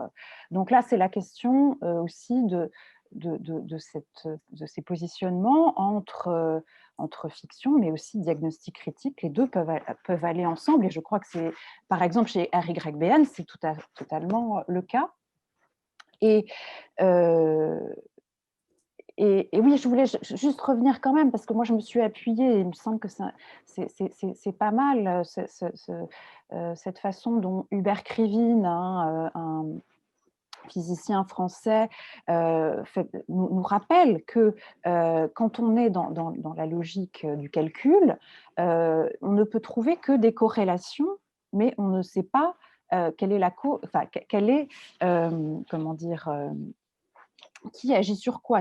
Il dit, vous avez un baromètre, mais c'est le baromètre, c'est pas le baromètre qui va faire changer le temps, c'est le temps qui fait changer, c'est dans quel sens ça va, hein, ou aussi, voilà, vous pouvez, et ça c'est important, me semble-t-il, aujourd'hui par rapport à ce qu'on fait des informations qu'on a. C'est-à-dire que vous pouvez aussi, vous avez une corrélation entre, par exemple, réchauffement climatique et gaz à effet de serre. Mais vous pouvez avoir des climato-sceptiques qui vont vous dire, ah, mais en fait, c'est parce qu'il y a un réchauffement climatique naturel qu'il y a un gaz à effet de serre. Donc, il faut lutter contre... Là, c'est une mauvaise interprétation causale. C'est-à-dire que, voilà, c'est l'inverse. Et donc là c'est la capacité humaine à dégager, à faire une interprétation pour dégager quel est le facteur causal. Et alors, juste aussi, moi, par rapport à mes références, là, si vous voulez, je ne suis pas, moi, par rapport à Charles qui parle de réalisme, irréalisme, je suis plutôt dans la question du matérialisme et de l'idéalisme. Hein. C'est-à-dire que, voilà, on aurait peut-être, si vous voulez, plutôt une approche matérialiste qui irait vers l'infrastructure matérielle, et une approche idéaliste qui irait vers la superstructure idéologique. Et là, on revient de toute façon à, du coup, des outils marxistes. Hein. Alors, et là, je pense qu'il y a un panel de positionnement. Il y a ceux qui vont faire porter plus une détermination forte de la superstructure idéologique, Hein. Alors, bon, bah là, c'est théorie des médias, toute la médiologie française. Il y avait notamment, évidemment, Bernard Stiegler qui était plus Derrida, etc. Et puis, vous avez ceux qui sont plus du côté de l'infrastructure matérielle et Kittler peut-être. Et puis, là, et tout ça serait à préciser. Et je pense que Foucault est entre les deux, en fait, parce que l'épistémé, alors après, il décline, sa pensée, évidemment, va plus vers le pouvoir. Il est d'abord dans le savoir, le pouvoir, mais on est quand même entre les deux. Et en fait, il y a les deux, à mon avis, il y a les deux qui jouent ensemble. Mais ce qu'il s'agit de comprendre, c'est de toute façon ces invisibilités, comme vous disiez, mais qui peuvent être aussi bien de l'ordre d'une infrastructure matérielle que d'un ordre idéologique.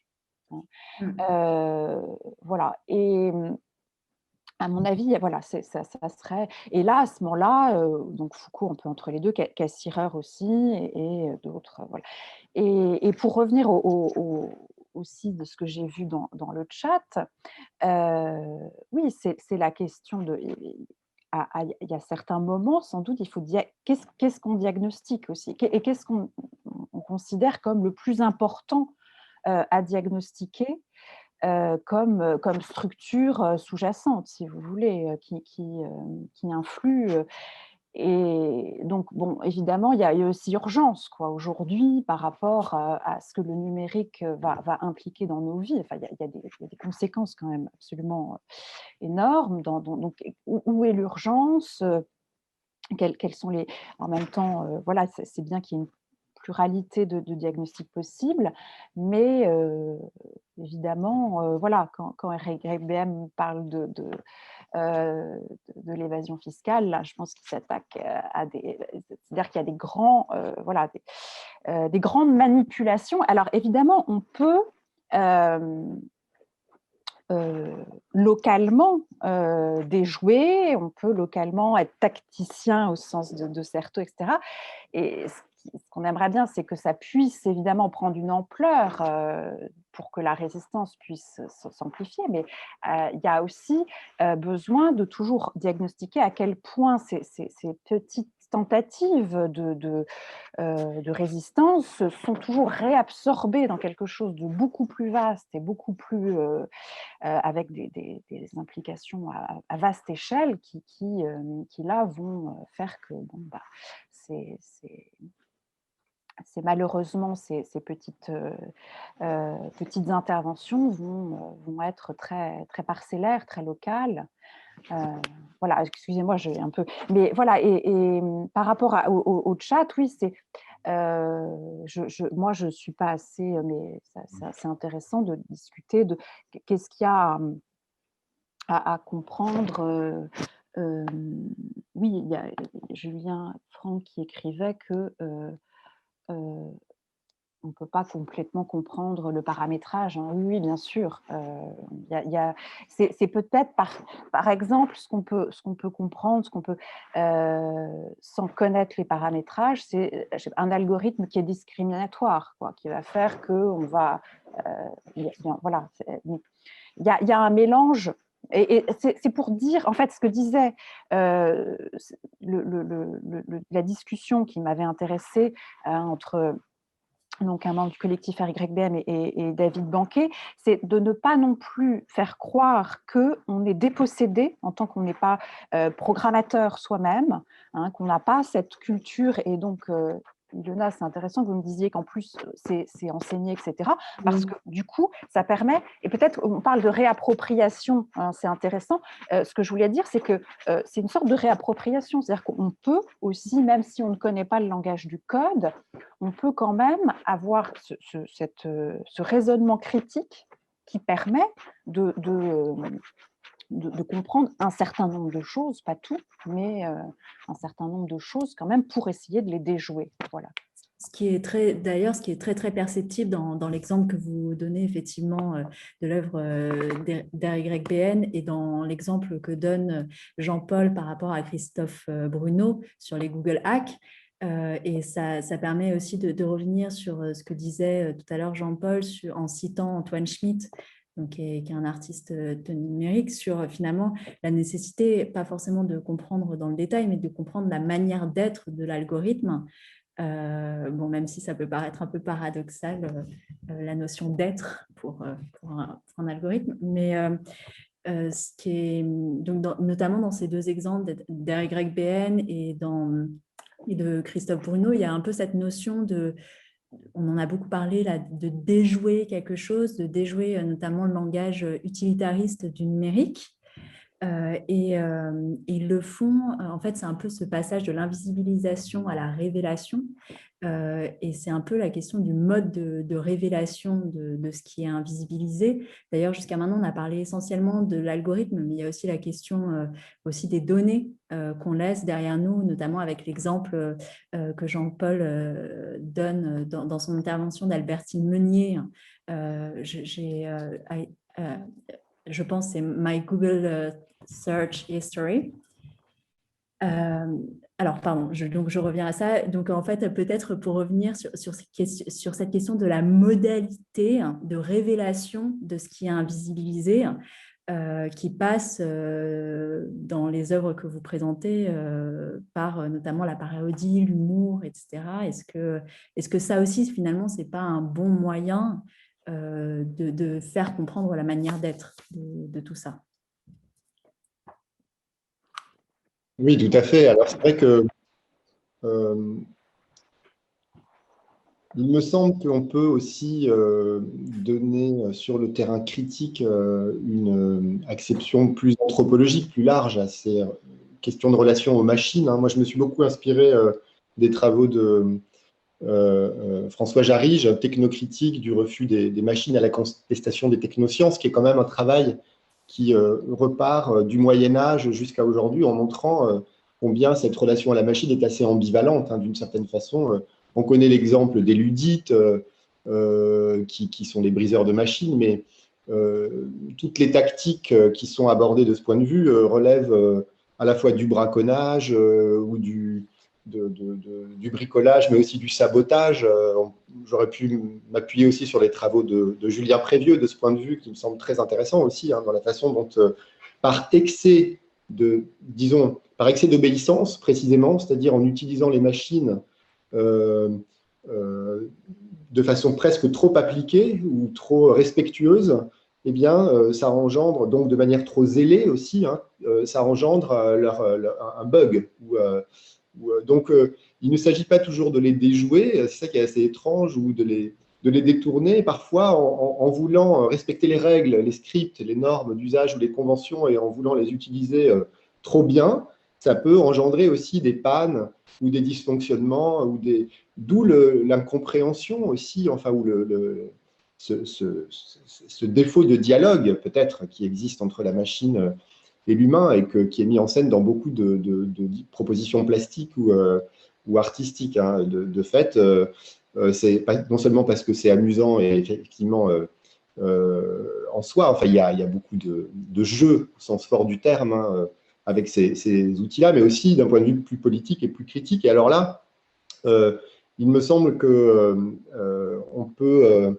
moi, j'ai pas mal apprécié aussi la synthèse que propose Bernard Harcourt avec la Société d'Exposition, là, récemment, où il revisite le passage de la Société du spectacle de Guy Debord, puis l'arrivée de la Société disciplinaire. Alors évidemment, ce sont des qualifications conceptuelles et qui ne correspondent pas à des périodes. Il y a des chevauchements, mais disons dans les idées, ça peut s'articuler. Celle de la surveillance panoptique ou de la société disciplinaire de Foucault, à la société de contrôle à ciel ouvert cette fois, donc qui repose plus sur des institutions, mais qui tend à, d'une certaine façon, se disséminer un peu dans toute la société, chez Deleuze, et à la société d'exposition. Et là, ça me permet de revenir à la question des données, ou des data, parce qu'effectivement, on parle jusqu'ici de programmation et de langage, dans un sens de l'écriture, du code et des algorithmes. On ne parle pas effectivement des données ou des data et de leur visibilité aussi. C'est-à-dire, s'il y a une invisibilisation des programmes, il y a un excès visibilité peut-être des données ou des datas. Enfin, en tout cas, une dépossession ou une instrumentalisation de ces données et de ces datas qui est le corollaire de cette opacification des algorithmes. C'est comme si il y avait une relation très dissymétrique. Vous voyez, d'un côté, les machines voient tout, contrôlent tout, veulent tout ordonner, est instrumentalisé, et de l'autre côté, les usagers qui cèdent volontiers leurs données de façon toujours plus massive, en sont dépossédés et ne peuvent pas comprendre le fonctionnement réellement des machines qui les exploitent. Donc ça, c'est aussi une dimension très forte qui est questionnée par les artistes et que Bernard Harcourt appelle la société d'exposition, ou celle de la soumission volontaire des internautes ou de tous ceux qui finalement cèdent ou leurs données sans toujours bien savoir ce qu'il en sera fait ou ce qui sera exploité. Alors, il y a beaucoup d'artistes qui font ça, en tout cas qui questionnent le devenir de ces datas, Paolo Sirio, mais aussi Albertine Meunier, évidemment. My Google Search History, c'est finalement le journal intime de sa navigation pendant 5 ans.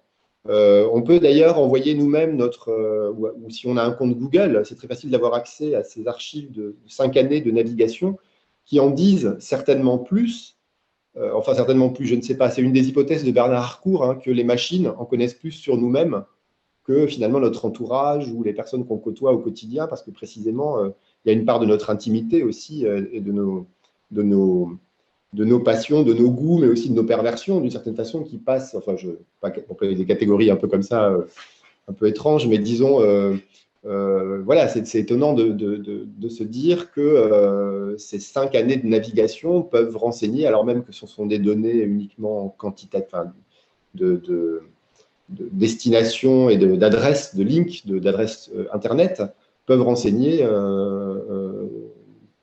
sur nos humeurs, nos envies, nos évolutions, nos goûts, voilà, et peuvent être exploités par les GAFAM. Donc c'est un autre pan qui est extrêmement intéressant à interroger aussi, je suis d'accord.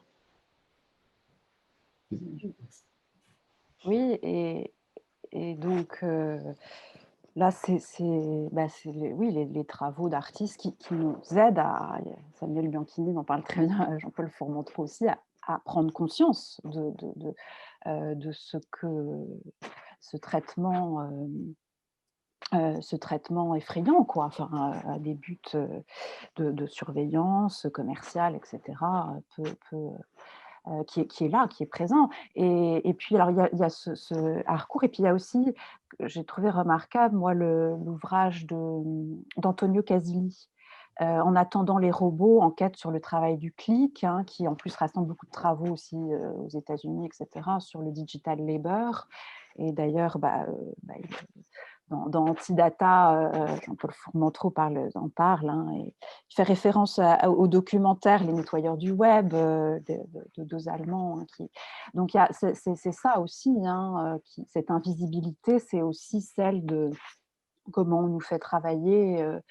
Donc bon, nous en tant qu'on clique, et du coup ça alimente beaucoup de rentabilité, d'informations qui sont… mais il y a aussi des travailleurs de différentes sortes, des modérateurs, des gens qui sont en fait même victimes de blessures psychiques profondes, du fait qu'ils voient des contenus traumatiques en permanence. Il y a une législation qui est en cours. Et là aussi, on retrouve, je pense, quand on faire ce travail-là, qui est plus aussi éventuellement d'enquête, la finalité, parce qu'il y a aussi des pratiques à la fois parodiques mais enquêtrices. Bon, et là, c'est à quelle finalité? À changer les législations. Que ça soit, par exemple, RGPD, à la limite, c'est changer les législations fiscales, ce qui serait quand même, ou aussi protéger le droit de ces travailleurs du digital labor.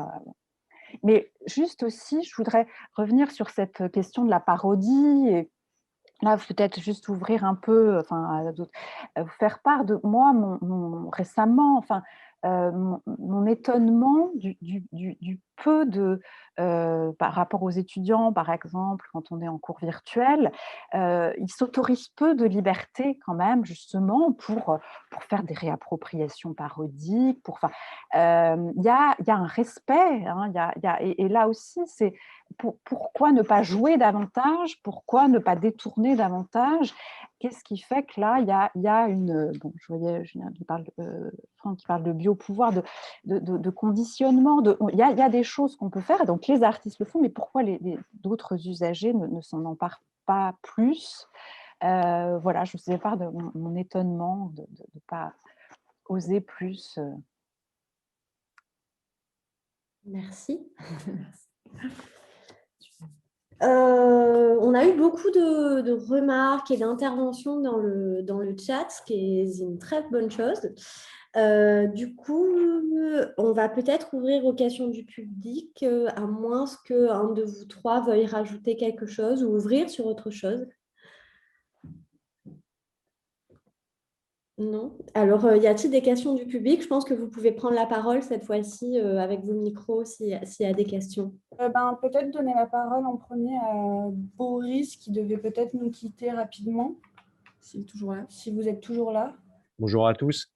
Oui, merci pour ces éclairages. Je trouve que c'est vraiment très intéressant. Je n'ai pas pu suivre les autres journées, mais voilà, donc j'arrive un peu en bout de course.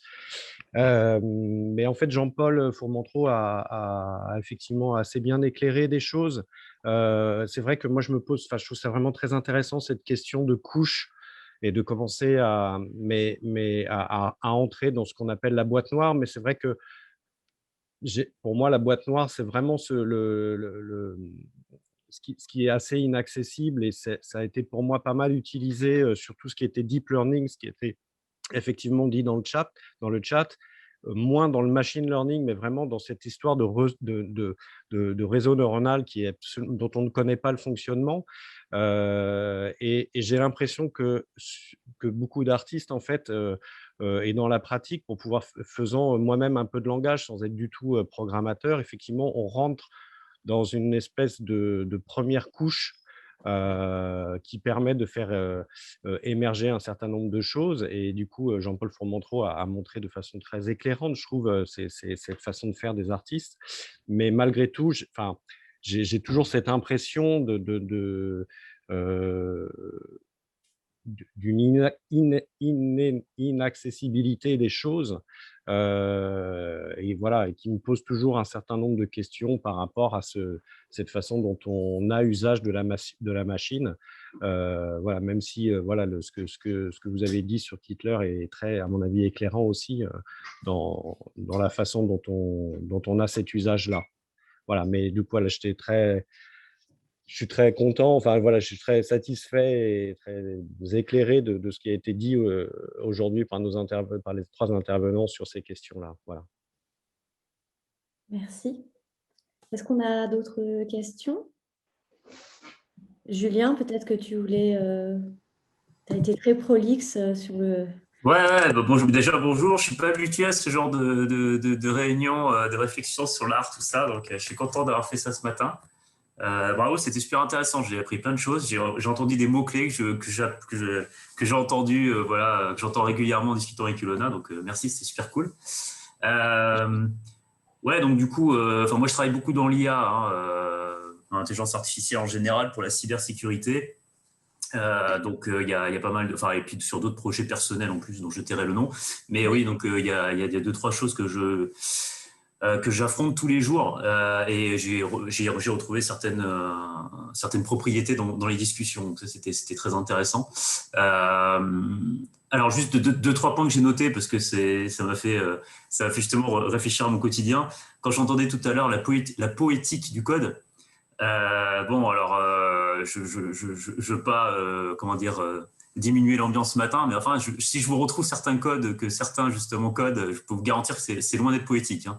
C'est souvent dégueulasse, hein. C'est-à-dire que on a souvent non, mais par exemple, c'est vrai que dans les systèmes que sur lesquels je travaille en ce moment, c'est des centaines de milliers de lignes de code qui sont codées dans des langages complètement différents, certains plus ou moins obsolètes, etc. Enfin, je vous garantis que pour maintenir du code, c'est-à-dire sur le long terme, c'est vraiment ça devient de plus en plus compliqué quand des lignes de code s'évoluent.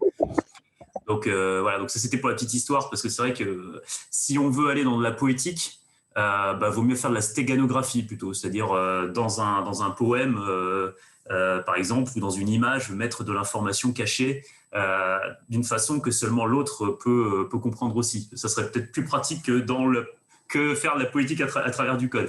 Je sais que par exemple, moi je sais pas comment fonctionne la poétique du code, mais c'est vrai qu'il y a une partie qu'on pourrait faire, qui est assez facile à faire, c'est faire ce qu'on appelle du code mort, c'est-à-dire du code qui n'est jamais exécuté, en fait. Et en effet, dans cette partie de code, mettre du texte, enfin des choses comme ça. Ça, on pourrait faire, voilà. Mais c'est vrai que la politique du code, c'est pas, dans certaines applications, c'est vraiment pas simple.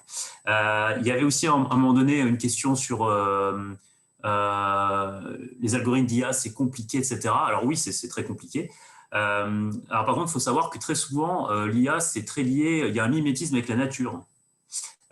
Typiquement, le cerveau, enfin le réseau de neurones, en fait, c'était dans les années 50. Alors je crois que c'est Rosenblatt, enfin à vérifier, là, j'ai plus le nom en tête. Je crois que c'est Rosenblatt qui a dit, bah ouais, alors le neurone, c'est comme ça. Alors quand vous avez une grosse impulsion qui est en entrée du neurone, suivant comment il est programmé, le courant ressort en sortie du neurone. Et puis blablabla, etc. Il y a ce qu'on appelle aussi des optimisations de fourmis, la swarm optimization, c'est-à-dire en fait les fourmis, elles s'échangent des informations pour bouffer le bout de sucre qui est sur la table. Donc il y a quand même des moments où la nature, en fait, on fait un lien avec la nature, une analogie avec la nature qui fait qu'on peut expliquer les choses relativement facilement. Alors, ouais, par contre, là, je suis d'accord avec moi-même. Je persiste et je signe. Un réseau de deep learning qui a appris, qui est énorme et qui a énormément de neurones, etc., c'est impossible à comprendre. D'ailleurs, c'est un grand problème qu'on a en cybersécurité, typiquement, c'est qu'on peut expliquer que la dernière couche, en fait, qui est tout au bout du réseau. Pourquoi ? Parce que c'est avant la prise de décision, en fait. Donc ça, oui, ça, on peut comprendre pourquoi, à un moment donné, on dit c'est un rocher ou c'est un missile, mais c'est tout, quoi. Après, tout ce qui se passe avant, c'est un bordel sans nom, quoi. Donc voilà. Et ça, c'était vraiment un projet de recherche en soi, quoi. On va prendre des dizaines d'années, je pense, à comprendre ce qui se passe. Qu'est-ce que j'ai d'autre à dire aussi ? Oui, alors, ce qui est assez marrant, j'aimerais faire l'analogie avec le vote électronique. Le vote électronique, on sait le faire, techniquement. C'est-à-dire, vous pouvez rester chez vous, vous pouvez voter électroniquement. Alors nous, c'est bien, tous les 5 ans, on vote entre 2 mauvaises solutions, donc voilà. Mais bon, bref, peu importe. Mais tous les 5 ans, on se dit, voilà, donc moi, je peux vous dire comment ça marche un vote électronique avec de la cryptographie, ce qui est une autre de mes passions, le chiffrement, etc. Je peux vous dire, ouais, j'utilise telle clé, puis telle autre qui va dans le cloud, etc. Sauf qu'à la fin, ça ne marche pas. Pourquoi ? Parce que, entre guillemets, le Pékin moyen doit comprendre comment ça fonctionne, la démocratie.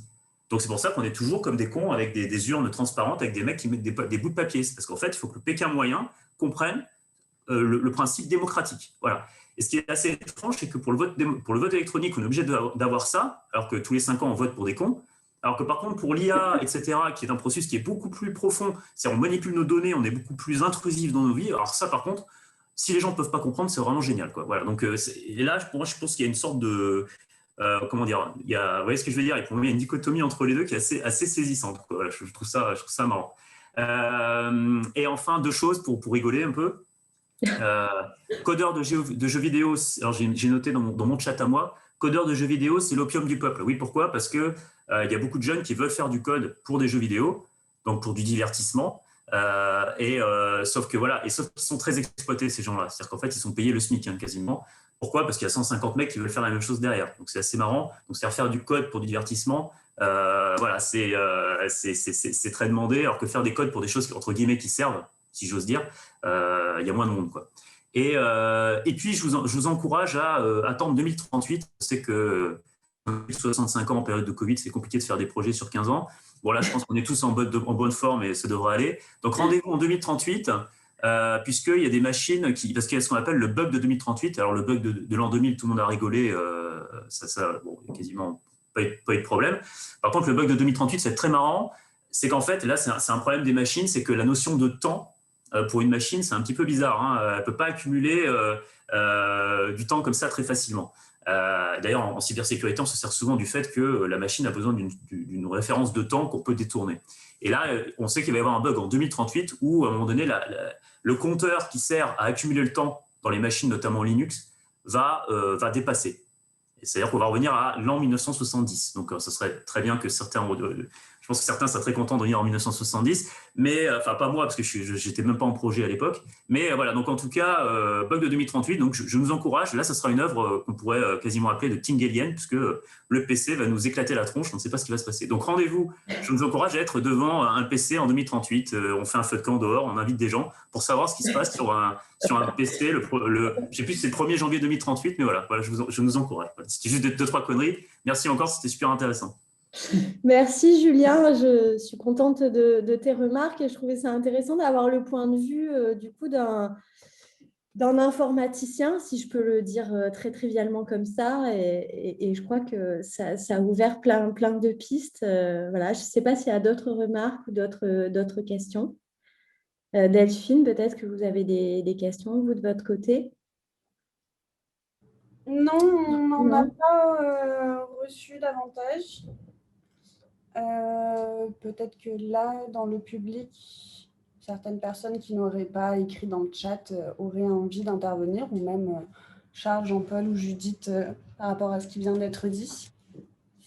Moi, je veux bien réagir. Hein. Oui, vous avez le droit. Merci Julien. Je ne sais pas comment Julien est arrivé là. Je serais curieux de savoir. Mais en tout cas, c'est un éclairage très intéressant. Et... J'ai vu la lumière, je suis rentré en fait. Non, okay. Je l'ai cordialement invité parce qu'on se connaît par ailleurs. Voilà. Ah, voilà. Bon. Mais du coup, c'est un phénomène de réseau. Mais je pense que c'est intéressant, en tout cas, d'avoir la présence d'un informaticien. On aurait même pu en avoir un dans la table ronde. J'aurais trouvé ça aussi. En tout cas, c'est très, très chouette.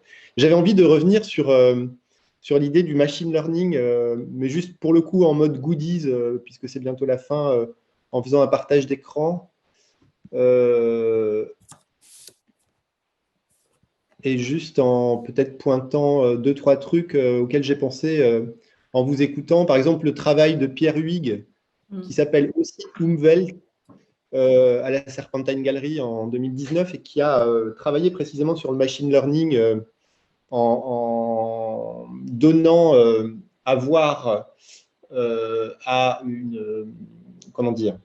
C'est la transcription de la perception visuelle qui est tentée par une machine d'intelligence artificielle et de machine learning. Donc, on a une espèce de parodie, enfin, en tout cas, on essaie de s'approcher du fonctionnement du cerveau qui doit retranscrire la vision telle que la machine peut l'avoir. Alors, on a donné à la machine quelques images à visionner qui correspondent aux dernières images qu'aurait vues un des spectateurs. Celui-ci doit… Pardon Jean-Paul, mais est-ce que vous essayez de faire un partage d'écran Oui, effectivement. Oui, ça marche donc pas. Ça ne marche pas, c'est ça. Donc on ne vous voit plus et on ne voit pas l'écran. Donc du coup, pour la communication, c'est pas dommage, top. effectivement. Oui. Bon, mais c'est pas grave. C'était uniquement pour vous montrer des onglets en fait que j'avais ouverts. Mais bon, voilà, pour le machine learning, si quelqu'un, la personne qui était intéressée par ça, il me semble que le projet de Pierre Huyghe, qui est un artiste très connu dans le monde de l'art contemporain, qui fait pas mal de films également, et son projet qui s'appelle Umwelt avec 2 U, U-U-M-W-E-L-T, est intéressant de ce point de vue. Après, il y a aussi les œuvres de Rocio Berenguer, qui est passé à Marseille, qui a fait pas mal de choses avec Seconde Nature d'ailleurs, notamment le projet G5 qui a été exposé dans le cadre de la Biennale Chronique récemment, qui travaille sur la communication entre les espèces, parce que il me semble que ce que nous a dit Julien là tout à fait récemment et le lien avec le vivant est extrêmement intéressant. Et il était mis aussi en scène déjà par Pierre Huyghe, qui l'espace d'exposition était autant traversé par des mouches, des milliers de mouches, que par cette intelligence artificielle qui essayait de retraduire la perception de façon très… et là, c'est intéressant, c'est-à-dire qu'il n'y a pas uniquement les artistes qui font bugger les machines, hein, c'est aussi… les machines bug elles-mêmes, hein, puisque finalement, ce que nous montrent aussi ces travaux, c'est la difficulté qu'ont ces systèmes et ces intelligences artificielles réellement à traduire des informations et à s'approcher de la perception humaine ou du fonctionnement du cerveau humain. Et alors, Rocio Berenguer avait fait une œuvre aussi qui s'appelait Homéostasis, qui était très intéressante. C'est un spectacle qu'elle a mis en scène à la scène 44 à Marseille, où c'est une danseuse à l'origine, hein, chorégraphe espagnole, donc plutôt avec une forte approche de la danse traditionnelle flamenco. Et elle a travaillé avec des informaticiens de l'Université d'Aix-Marseille qui travaillent dans le traitement du langage et la reconnaissance du langage. Et elle danse sur scène avec son operating system, comme elle l'appelle, c'est-à-dire avec son système d'exploitation qui est censé paramétrer ou maîtriser, elle est possédée un peu d'une certaine façon par cet algorithme ou ce système d'exploitation qui qui ordonne ses mouvements d'une certaine façon. Et ce qui est extrêmement intéressant aussi, c'est que on a une retranscription littérale par un espèce de prompteur qui est en bas de la scène de spectacle qui donne à voir, à lire d'une certaine façon, la façon dont le langage est interprété par la machine. Rocío Berenguer, en plus, a un petit accent espagnol qui fait que quand elle parle en anglais, là, pour le coup, dans la pièce, ça génère des bugs supplémentaires qui sont un défi aussi pour les informaticiens qui font du machine learning. Et donc, il y a une espèce de traduction assez cocasse parce que imparfaite ou extrêmement buggée qui est mise en scène dans ce spectacle. Et je trouve que c'est un spectacle très intéressant de ce point de vue. Et puis, il y avait la pièce de Trevor Paglen aussi, avec le Chronos Quartet, donc cette formation new-yorkaise de jazz expérimental, qui est une intelligence artificielle qui cherche à transcrire les émotions des musiciens lorsqu'ils interprètent des compositions sur scène. Et c'est assez intéressant aussi. On a un concert augmenté, si on veut, puisque les musiciens derrière eux figure un très grand écran dans lequel ils sont surveillés, si on veut, et on peut lire le traitement algorithmique en temps réel de cette analyse de leurs émotions, donc des émotions que peuvent ressentir les artistes lorsqu'ils composent et lorsqu'ils performent leur œuvre. Et c'est très étonnant aussi, comme les décalages qu'il peut y avoir entre ce que l'on peut percevoir, nous humains, et puis ce que la machine interprète et perçoit à ce moment du concert. Voilà, trois exemples trois tentatives comme ça de questionner le machine learning pour l'art. Pour Boris, du coup, aussi. Merci beaucoup. Mais justement, j'avais une petite question peut-être parce que, en fait, pour moi, quand j'avais évoqué la boîte noire, et ça a été aussi très bien redit par Julien, sur cet aspect tout à fait incompréhensible en fait, du deep learning, qui du coup, effectivement, fondé sur le vivant. Mais il me semble que Umwelt, c'est bien du machine learning sur Pierre Huyghe. Je ne sais pas, peut-être. Ouais. OK. Alors, bon, je ne suis pas informaticien, donc je ne vais pas rentrer moi-même dans la boîte noire pour le coup, mais c'est ça, oui. OK, parce qu'effectivement, moi, la question que j'avais posée au tout début sur cet aspect-là, c'est vrai que sur le deep learning, il y a quelque chose de tout à fait déstabilisant et ça a été redit effectivement par Julien, sur cet aspect que de toute façon, à partir du moment où entre le in et le out, on n'a aucune idée en fait de la façon dont l'information circule et dont le système en fait est en train d'apprendre. Et voilà, donc du coup, j'avais juste donné ça comme exemple, mais sur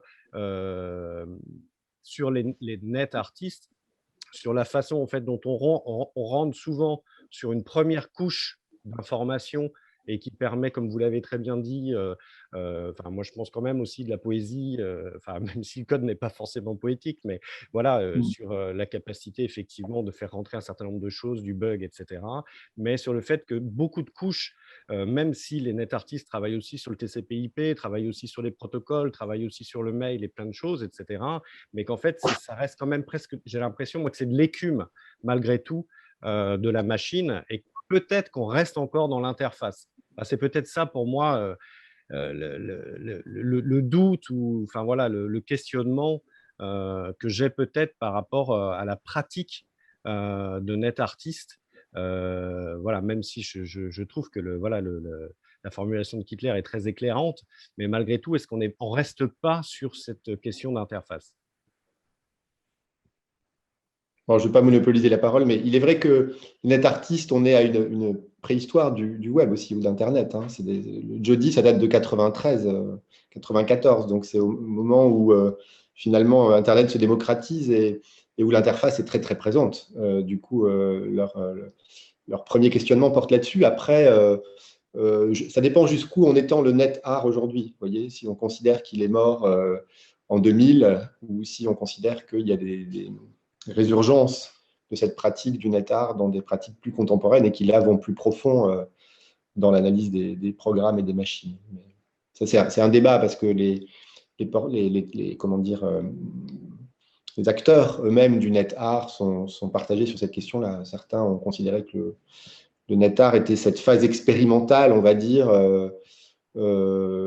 qui, finalement, un peu comme la vidéo art ou le cinéma expérimental, interroge les prémices, disons, les moments de l'apparition du médium, finalement.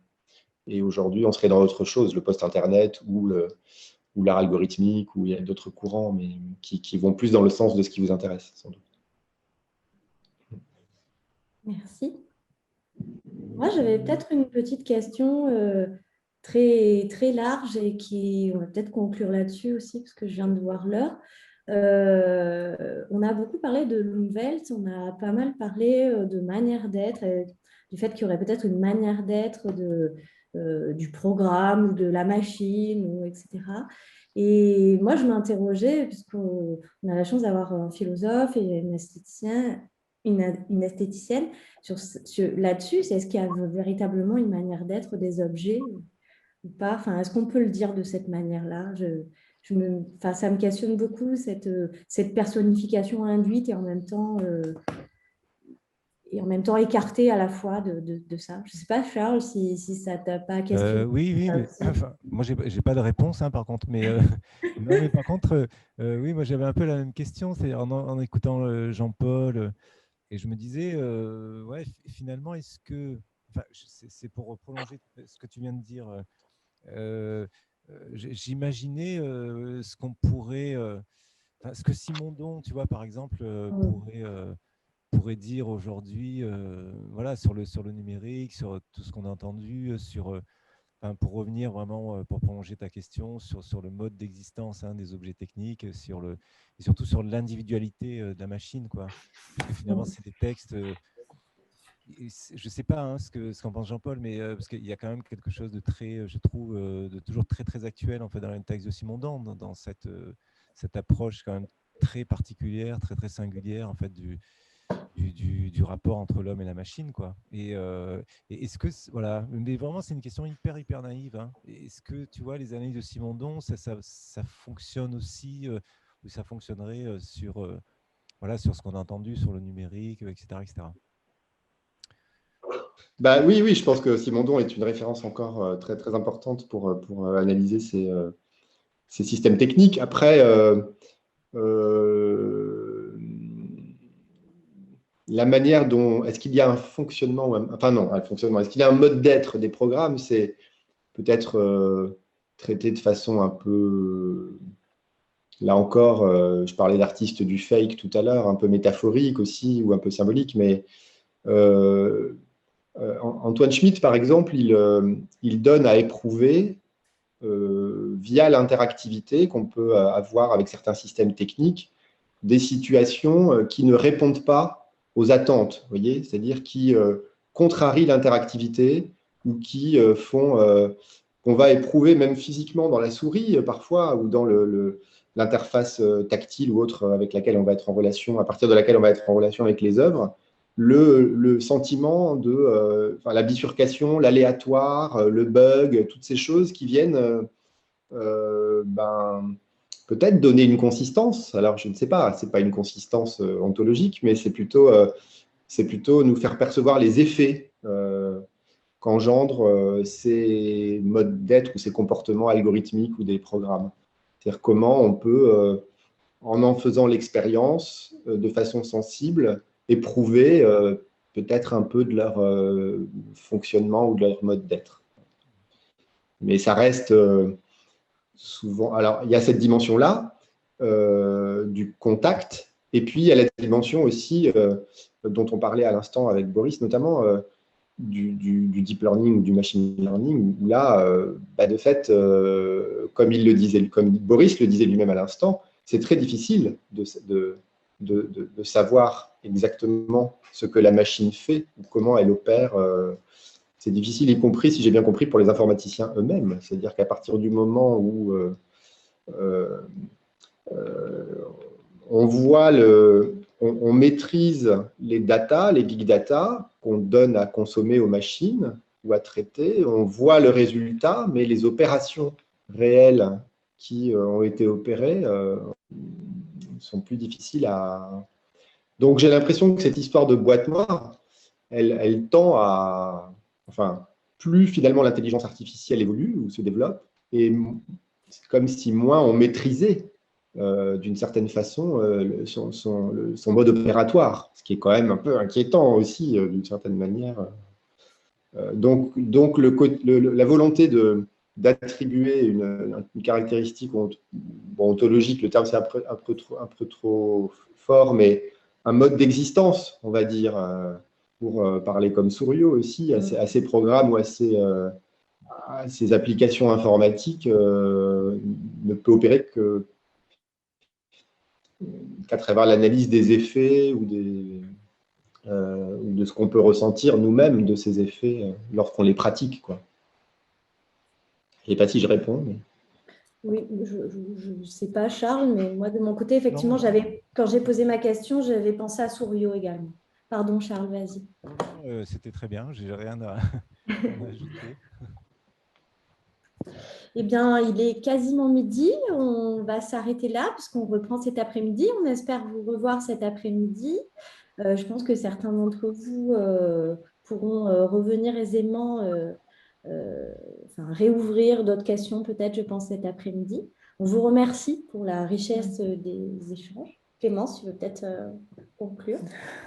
Je pense que tu as tout dit. Pardon, je parle beaucoup. Non, pas du tout.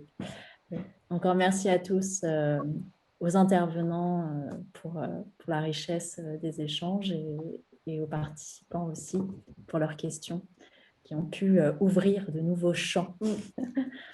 Complètement. Merci beaucoup. Merci à vous. Oui, à cet après-midi. Cet après-midi. Au revoir.